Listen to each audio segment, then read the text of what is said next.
Hi friends, welcome to my channel. ఈరోజు video చాలా ఈజీగా టేస్టీగా చేసుకునే కొబ్బరి బెల్లం కజ్జికాయలండి. చాలా టేస్టీగా ఉంటుంది. క్రిస్పీగా పర్ఫెక్ట్గా రావాలంటే పక్కా కొలతలతో చెప్తాను. వీడియోని అయితే స్కిప్ చేయకుండా చూడండి. కొబ్బరి బెల్లం లోపల స్టఫింగ్ పెడతాం కదండి, హెల్తీ అనమాట. పైన మనం గోధుమ పిండితో చేస్తున్నాం కాబట్టి మొత్తం స్వీట్ అంతా కూడా హెల్తీగా ఉంటుంది. ఇప్పుడు మనం ముందుగా కొబ్బరి స్టఫింగ్ అయితే చేసుకోవాలండి. దానికోసం ఇక్కడ 2 కప్పులు కొబ్బరి ముక్కలు తీసుకొని మిక్సీలో వేసేసి కొబ్బరి తురుము అయితే తయారు చేసి పెట్టుకున్నాను. ఇప్పుడు ప్యాన్ పెట్టేసి 1/2 కప్పు వాటర్ వేసి అందులోకి 1 కప్పు బెల్లం వేసి కరిగించానండి. 2 కప్పుల కొబ్బరికి 1 కప్పు బెల్లం వేసాను. బెల్లం కరిగిపోయిన తర్వాత ఆ వాటర్ని అయితే ఫిల్టర్ చేశానండి. ఎక్కడైనా డస్ట్ ఉంటే పోతుందని ఫిల్టర్ చేసిన వాటర్ని మళ్ళీ అదే ప్యాన్లోకి తీసుకున్నాను. తర్వాత అందులోకి మనం మిక్సీ పట్టుకున్న కొబ్బరి తురుము వేసేసి బాగా కలపాలన్నమాట. ఈ కొబ్బరి అంతా కూడా బెల్లాన్ని బాగా పీల్చుకోవాలి, ఇలా అబ్జర్వ్ చేసుకుంటుందండి. ఇది దగ్గర పడేంత వరకు కూడా మధ్య మధ్యలో కలుపుకుంటూ కుక్ చేయాలి. చూడండి, ఇలా దగ్గర పడి ఉండయినప్పుడు మనం స్టవ్ ఆఫ్ చేసేసుకోవాలి.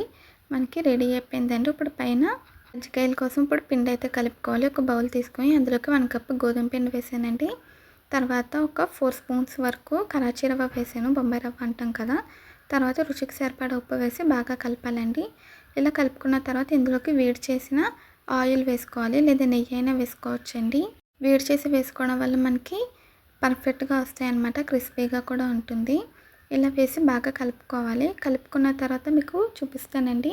ముద్ద చేసి చూసుకోవాలి. ముద్ద అయితే మనకి సరిపోయినట్టు, పిండి పర్ఫెక్ట్గా ఉన్నట్టు. సరిపోకపోతే, ముద్ద రాకపోతే ఇంకొంచెం ఆయిల్ వేసుకొని కలుపుకోవాలి. అంటే అలా ముద్ద వచ్చిన తర్వాత ఇప్పుడు ఇందులో వాటర్ వేసుకొని చపాతీ ముద్దలు అయితే కలుపుకోవాలి. చూడండి, ఇప్పుడైతే కలిపేసాక చూపిస్తాను. ఇలా చపాతీ ముద్దలా కలుపుకొని మూత పెట్టేసుకోవాలండి. పిండి ఆరిపోకుండా కొద్దిగా ఆయిల్ వేసి పైన ఇలా అప్లై చేసేసి మూత పెట్టేసాను. ఒక 1/2 గంట సేపు రెస్ట్ ఇస్తే సరిపోతుందండి. 1/2 గంట తర్వాత పిండి తీసి ఒకసారి బాగా కలుపుకోవాలి. కలుపుకున్న తర్వాత ఇలా చిన్న చిన్న బాల్స్ అయితే తయారు చేసి పెట్టుకున్నానండి. ఇప్పుడు కొద్దిగా పొడిపిండి వేసుకుంటూ చపాతీలు అయితే ఒత్తుకోవాలన్నమాట. మరీ సన్నంగా ఉండకూడదు, మరీ లావుగా ఉండకూడదండి. మీడియం థిక్నెస్తో చేసుకోవాలి. చూడండి, ఇలా చపాతీలా చేసుకున్న తర్వాత కజ్జికాయ పెట్టి తీసుకోవాలి. తర్వాత లోపల మనం తయారు చేసుకున్న కొబ్బరి బెల్లం స్టఫింగ్ అయితే పెట్టి ఇలా గట్టిగా క్లోజ్ చేయాలండి. ఈ అంచులకి కొద్దిగా వాటర్ అప్లై చేసి తర్వాత క్లోజ్ చేయాలి. అప్పుడు మనకి కొబ్బరి మిశ్రమం అనేది బయటికి రాకుండా బాగా క్లోజ్ అవుతుందన్నమాట. ఆయిల్లో ఫ్రై చేసినప్పుడు కూడా మనకి బాగా వస్తుంది. చూడండి, ఇలాగా క్లోజ్ చేసి బయటికి తీసుకోవాలి. ఇప్పుడైతే మనకి కజ్జికాయ రెడీ అయిపోయింది. ఎక్స్ట్రా ఉన్న తోకలను అయితే కట్ చేసానండి. మీరు కావాలంటే అవి ఉంచేసుకోవచ్చు, లేదంటే కట్ చేసుకోవచ్చు. ఇలా రెండోది అయితే మీకు చూపిస్తున్నాను. ఇలా కొద్దిగా వాటర్ అప్లై చేసి క్లోజ్ చేసుకోవాలండి గట్టిగా. తర్వాత ఎక్స్ట్రా ఉన్న పిండిని తీసేస్తే మనకి కజ్జికాయ అయితే రెడీ అయిపోతుంది. ఇలాగే అన్నీ తయారు చేసుకోవాలి. ఒకవేళ కజ్జికాయ పీట లేకపోతే ఎలా తయారు చేసుకోవాలో కూడా వీడియోలో ఉందండి, స్కిప్ చేయకుండా చూడండి.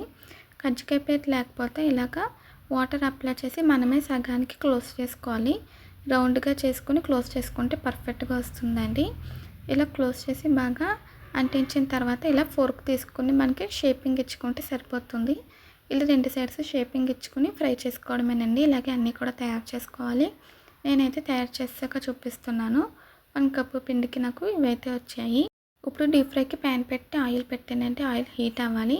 హీట్ అయిన తర్వాత మీడియం ఫ్లేమ్లో పెట్టేసుకొని కజ్జికాయలు ఇలా ఒక్కొక్కటిగా ఆయిల్కి తగినన్ని వేసుకొని వేయించుకోవాలండి.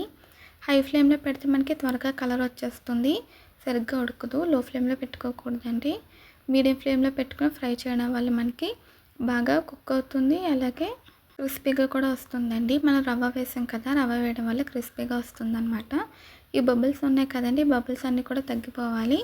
అలాగే ఇవి మనకి గోల్డెన్ బ్రౌన్ కలర్ వచ్చేంత వరకు వేయించుకోవాలి.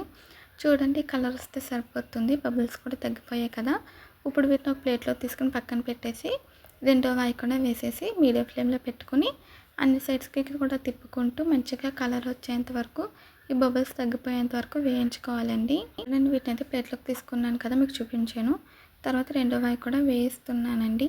ఇవి ఫ్రై అయిపోయాక చూపిస్తాను. చూడండి, ఇలా ఫ్రై అయిపోతే మనం ఒక ప్లేట్లోకి అయితే తీసుకొని పక్కన పెట్టేసుకోవాలి. ఇలాగే అన్నీ కూడా ఫ్రై చేసుకోవాలండి. అన్నీ ఫ్రై అయిపోయినాయి. అంతేనండి, చాలా ఈజీగా టేస్టీగా మనకి కొబ్బరి కజ్జికాయ అయితే రెడీ అయిపోయింది. ఈ వీడియో నచ్చితే ప్లీజ్ లైక్, షేర్, సబ్స్క్రైబ్ చేయండి. అలాగే కామెంట్ చేయండి. మళ్ళీ కలుద్దాం. Bye friends.